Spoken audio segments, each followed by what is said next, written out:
Yes. My name is Sgt Deniz Ismailovic. For people that haven't met, I know we talk quite a bit, and especially with the Councilman Lady Welsh in this area. This is Officer Rehm. He's one of our new community engagement officers. So we finally are almost full staffed. We're supposed to have 5 plus our crime prevention officer, who's 6th one. Last year we pretty much had 2. So I had myself and 2 officers that worked the entire South Precinct, which is 69.5 square miles. So we do have 5 now, so we're kind of introducing them to community meetings. I'll leave my business cards for people that don't have them in this area. Just a little bit about myself. I've been on the department 20 years. I've been a homicide detective or a detective for 10 years. I actually am from Bosnia. I came play college soccer, but before that, I actually went to Antioch High School for a few years. So, more or less I grew up in this area, and it's very obviously close to me. So just a little bit, obviously the problems that we're having in this area. Always speeding, that's always number one in the South Precinct. We do work with motors officers. We have drag racing initiatives on the weekends. In Nolensville and Murfreesboro are kind of the 2 main that they concentrate on. But if you obviously ever need more speeding, you obviously can contact me. I can set up some motor officers, some extra patrols, traffic calming. Obviously, you guys have the right people here for that. Just in the kind of Glencliff neighborhood area for the last 3 months, the biggest issues we've been having, we've had 9 robberies, personal robberies. We had 7 residential burglaries, and which is always a big one, 25 in motor vehicle thefts. And that motor vehicle thefts and theft of motor vehicles in Nashville and really across the country are kind of the biggest, largest crimes right now. Especially, I'm sure you guys have heard Hyundais and Kias. They love to steal those, and I know their Hyundais and Kias are working on that. But the biggest part, I'm sure you've seen before, Park Smart, locking your vehicles, not leaving your vehicles running, especially in the cold time, right? Because I think in your kind of this neighborhood with a couple of apartment complexes, you see that a lot. Because people, when it's cold, they want to turn the car on. While they get ready, they come out. Unfortunately, the car is probably gone, or things are missing, not leaving valuables in there. So the robberies, basically what we've been having is what we're seeing, and I've talked to a robbery. We have a robbery unit that's not as south, but they kind of work the whole department. So from there, what I've been told is they're mainly targeting male Hispanic victims, and from what we're finding out as of right now in this trend, it's male Hispanic suspects and mainly juveniles. And what they're kind of looking at, people getting home late and look at apartments, things like that. And what we're seeing is 10 to 4 in the morning, generally. Now, what we've noticed, and I've talked to the robbery, they have made some arrests, and they've been released about a month later and placed on probation. So obviously that's a different, and our department is working with, the attorney's office, Glenn Funk and everyone in there. But so sometimes we'll make arrests, but when it gets to court, then it's not up to us anymore. And sometimes we are seeing that, unfortunately, and we understand it for different reasons and way above my pay grade, but like in this situation, what I've been told in this area, that has happened a little bit. Not saying every time or everything, but a little bit. The residential burglaries, and I've spoken to the supervisor, and that is handled by South Precinct detectives. So they do have leads, and what they are looking at is that a lot of, and it's residents, not actually apartment complexes, they're getting burglarized, and a lot of them are looking for jewelry and $10,000 or more. So a lot of these, and we kind of have an idea and a lead of who's doing them, and so they're working on that. But a lot of them in your area they've been targeting jewelry. So it's almost like they know who it is and things. So it's very targeted. Our supervisor, investigative supervisor, talked to Brentwood Police Department. What they're seeing is a little bit that it's a very organized gangs that are doing it, and they're like having jammers that jam your Ring cameras, alarms, where they wouldn't. We haven't seen that in that, like at least in this area yet, but Brentwood has been, where their homes are like they're seeing that happening. So obviously we're following up on that.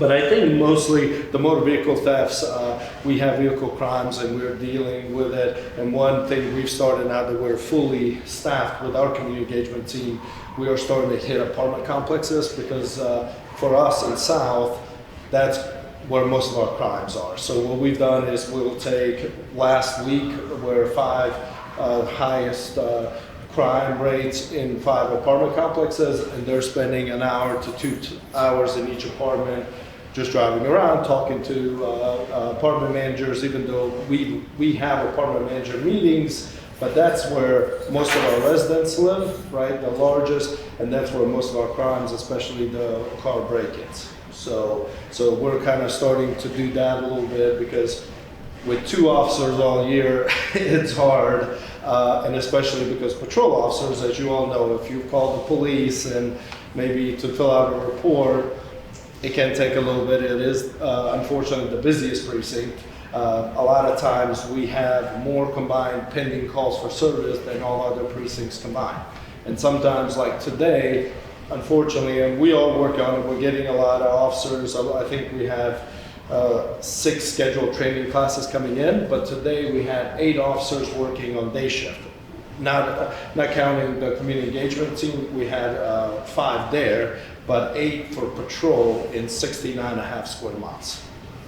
And so then out of those 8, maybe 1 or 2 has to go to court. So sometimes now we do have our APR, which is a lot of retirees, or I have 2 officers that are pregnant. They work behind, they're not on the street for obvious reasons for their safety, but they take calls over the phone. So we are streamlining a lot of things. I know the department's looking into taking a lot of calls that's not required officers to come out, where you can fill it out like online, so it can be streamlined. So I know that they're looking at that about this coming year. So I know I rambled on a lot, but I'll let you guys have questions. Why are we hearing so many more gunshots recently than we have in the past? I really honestly don't have an answer for that because shooting guns is a crime of opportunity if you don't see anything. But if my opinion, a lot of 80% of guns are stolen from motor vehicles. Well, our motor vehicles have gone up and everywhere. Again, I'm not going to say that that's a correlation, but I'm not the smartest man in the world, but if a lot of guns are being stolen, and 80% of guns in Nashville that are stolen from cars, and that is one of our highest. So I'm not sure if that's exactly what it is. And not saying that this is all the time, because I think we all know what gunshots, but sometimes drag racing thing is a big deal, and sometimes these exhaust pipes and stuff, they sound like gunshots. And I'm not saying like, hey, there's no gunshots. Yeah, no, absolutely. But there are a lot of Gunshot. no. But I'll be honest, I've thought sometimes it was gunshots and it wasn't.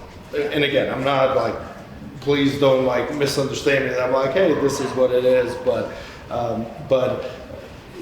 we don't know. We've seen a little bit uptick in this area with like a gang stuff that seems to be going on, so that might be a little bit. But I can definitely ask our non-lethal shooting and see what they're seeing. But And that would be kind of my follow-up. I mean, hearing gunshots is one thing, but you're not seeing any evidence of things being hit by gunshots? well, no. So we do have our NIBIN lead and or NIBIN teams. What they are is so officers and every shift they're supposed to go, like if they collect gun shuttle casings, we report them and turn them in. We have a team in the police department that tracks them and connects them to other things. Like if I had to say that, like, yes, there's probably a minimal times that like things are being hit that you're just hearing.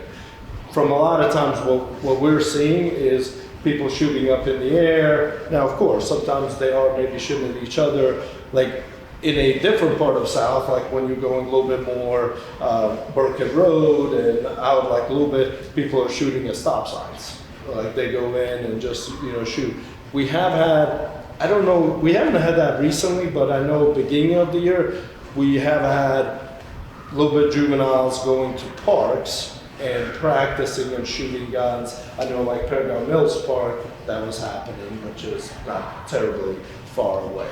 But I don't have the stats because if I'm looking at vandalism, he didn't put that on there. But I can look and send it to you to see like this year, like how many, say, vandalism or how many like people have been shot and stuff. That part I could tell you. I don't want to lie to you, of course. It appears that there is a Metro Police camera that has been or being installed at the corner of Knowles Road and Thompson Lane. Am I correct on that? I don't have that with me, but I do know that we have our LPRs, which is a pilot program, and This is kind of different. This is not one that is a solar thing, which we see those. This actually has a meter that has been installed on a pole down here at the corner. Brand new. In the last, month. So at Thompson and Nolan's. I'll look at it. But so the LPRs wouldn't be like solar ones. It would be for license plate readers, and they are placed there. It's not. No, it's like a dome cam. You see what I'm talking about. Yeah. Portable ones on a trailer, or is it No. permanent? They put it in. It's mounted on a pole. I'll look at it. I'm not sure if is NDOT placing any of those or. We are putting in fiber down Mellons Hill Pike, so it may be related to that installation. I'm not aware of using that in conjunction with the fiber. I'll look into it because I know we have placed LPRs in major intersections, and I know in Nashville. But if we're saying that's, and I don't think we have on Knowles or Thompson, so I can look into it. You can see it just when you get out of the parking lot. You're looking like, oh, that's weird. Some of those may be for traffic studies. They may be getting counts and. This looks pretty permanent, doesn't it? Yeah. I mean, they put a meter on the pole, an electric meter. It Is should that have. a good thing or a bad thing? Do you guys like it or don't like it? Taping, let's do it. Yeah. It showed up about 4 days before the fatal car crash up here, and nobody had any video, so we're hoping that person manages to get in touch with whoever owns that. Yeah, I'll definitely look into that, and I'll even drive as soon as I pull out. I'll drive that way, and and then we can. Yeah, and I know we've been at some meetings together, but yeah, we can. I can definitely find out.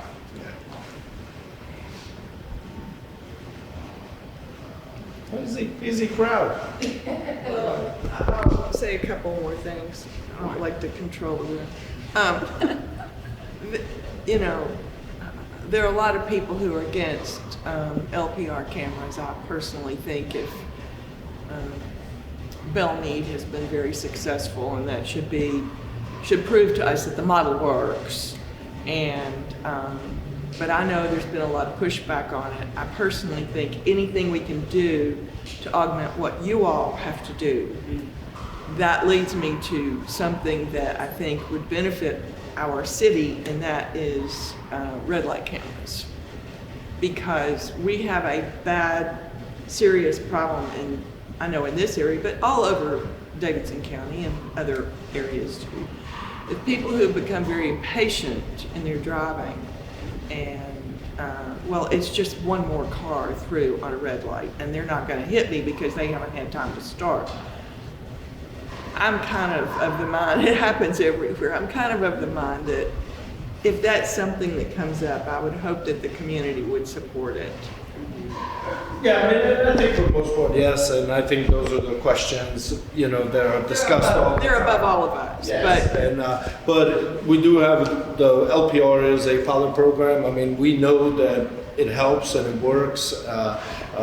You know, and any cameras, I mean, like when I was a detective for 10 years, I mean, the camera doesn't lie, right? I mean, we can all say, hey, that wasn't me, and then if there's a picture, or, because sometimes if you walk outside and something happens, and you may think you saw something, and maybe it wasn't quite like that, which is normal because that's human nature, adrenaline, all these things. With the camera, you know, it doesn't have emotion, and it just, so yes, I mean, we agree, and I mean, and for the most part, I think the city is supporting it. That's why we're having it. I mean, we have the real live data center, which, you know, that's a pilot program as well, and where businesses and communities, neighborhoods, apartment complexes can connect to us, and that way we can watch it live. So and there is people sitting there live, so if something is happening, they can, you know, call dispatch or officers that are going to it and saying, hey, well, here's the car, here's the tag, so on and so on. So that is happening now. So, I mean, yeah. But people way above me will make all those decisions. Is that information, can you take that to court with you? Which ones? If the camera records it, can it go to court? Oh, absolutely. Yeah, I mean, because there's no privacy, rights to privacy if you're on a public road, if you're private. I mean, that's like ring door cameras. That's why they're popular, because if someone breaks into your neighbor's house, but they don't have a ring door, and they run by or with a tag and your ring door catches it, I mean, you know, absolutely. And we have made a lot of cases like that. Will that LPR be rolled out in areas where you're experiencing difficulties with drag racing? Yeah, so they're actually are there. So they've been placed at like I said, large intersections. Like for instance, Murfreesboro and Bell Road.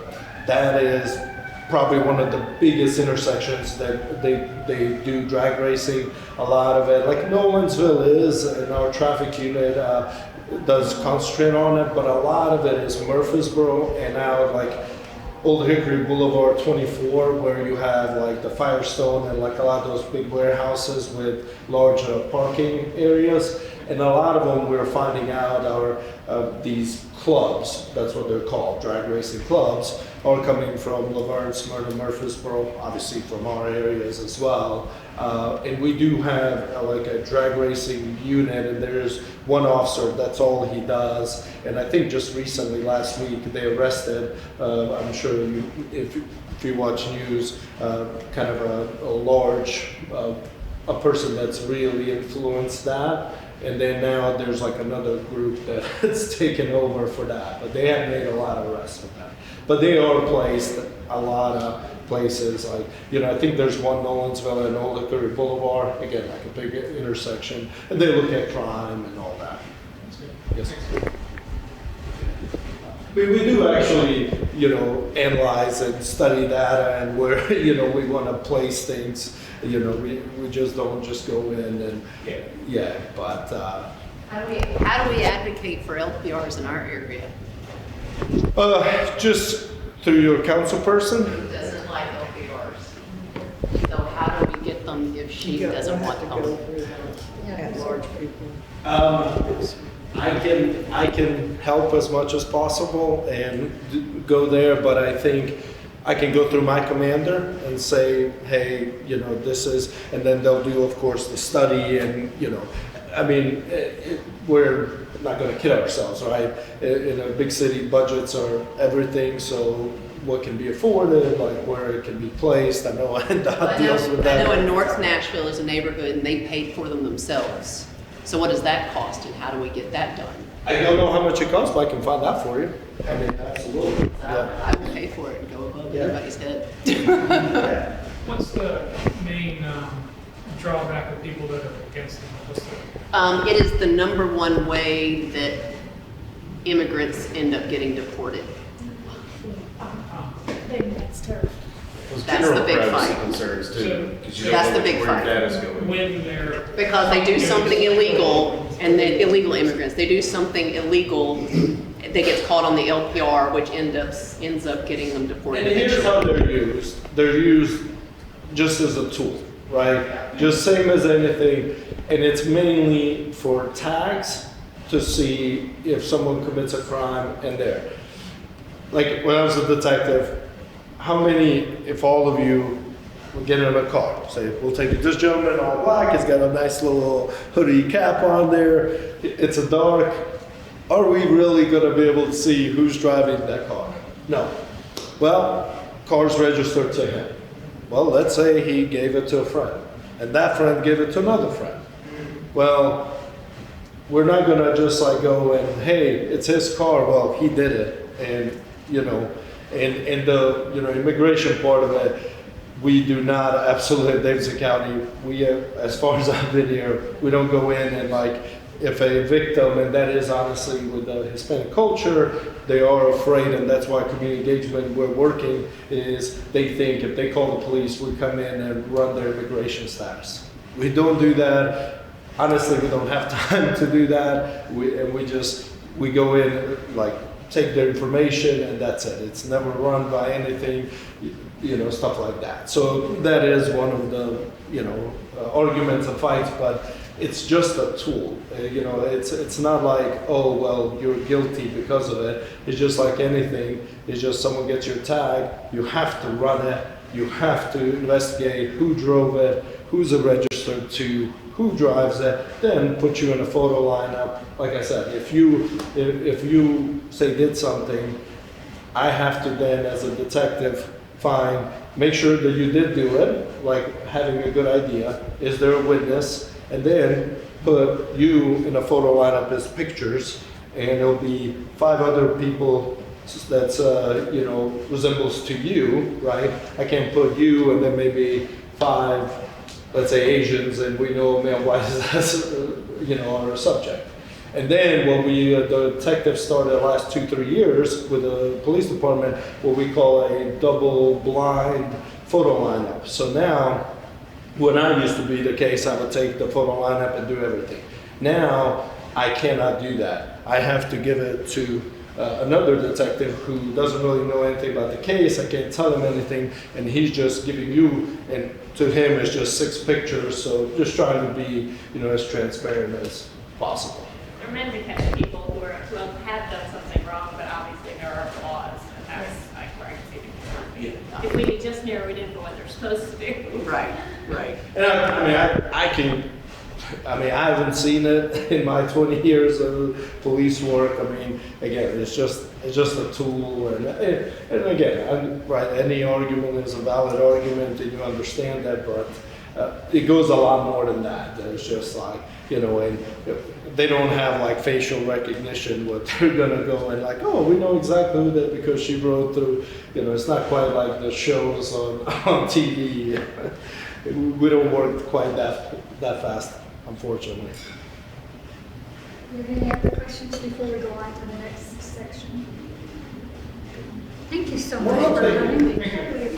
Absolutely. Well, here's my card, and like I said, we talk a lot in the neighborhood, and I know we have few neighbors that we're working on. A couple of them, I won't mention streets, but I know we've done even individual meetings.